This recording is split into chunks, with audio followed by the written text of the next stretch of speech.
Chers habitants, chères habitantes du Pays d'Ancenis, le début de l'année 2022 a encore été marqué par la crise sanitaire à laquelle succède la crise énergétique que nous subissons tous actuellement, que ce soit les particuliers, les entreprises ou les collectivités.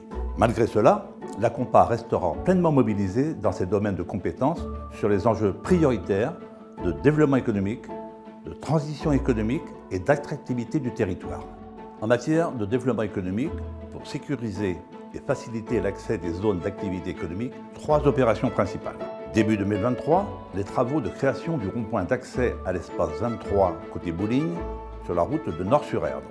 Deuxième semestre 2023, les travaux de création du rond-point de la Planche qui va faciliter l'accès et la sortie des salariés de la zone de l'Ermitage et notamment ceux de Manitou, Leïta et Galiance. Enfin, fin 2023, les travaux de requalification de la voie principale de la zone d'activité du Croissel à Vallon-de-l'Erdre. Ces travaux représentent un investissement de plus de 2 millions d'euros financé en totalité par la Compa.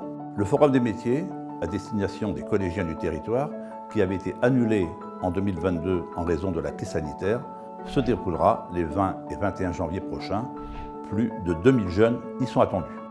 Dans le même esprit, l'édition 2023 de l'entreprise Parle aux jeunes, les visites d'entreprises destinées au 4e et au 3e, aura lieu du 6 au 17 mars 2023. En matière de transition écologique, nous poursuivons nos travaux sur les cours d'eau pour améliorer la qualité de la ressource en eau et la biodiversité. C'est un programme de 2 millions d'euros par an sur les 6 prochaines années, soit 12 millions d'euros.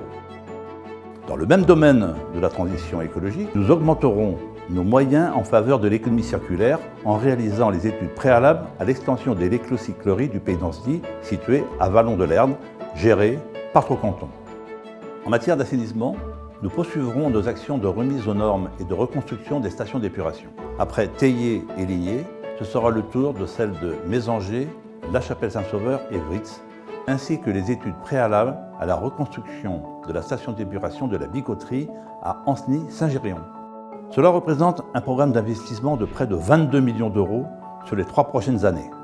Parmi les grands travaux, l'aménagement et l'extension du parking de la gare du Cellier au second semestre 2023 pour un montant de 550 000 euros. À noter enfin l'amplification des actions de soutien à la rénovation énergétique des habitations devenues aujourd'hui indispensables.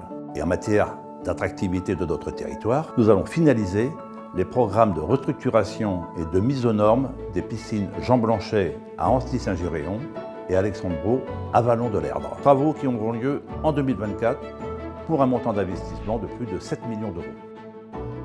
Toujours dans le même domaine de l'attractivité, le festival Apomax aura lieu le week-end du 11 au 14 mai prochain. Comme vous le constatez, les années à venir vont concrétiser les décisions prises en ce début de mandat, au service du territoire. Je vous souhaite à toutes et à tous une très bonne année 2023.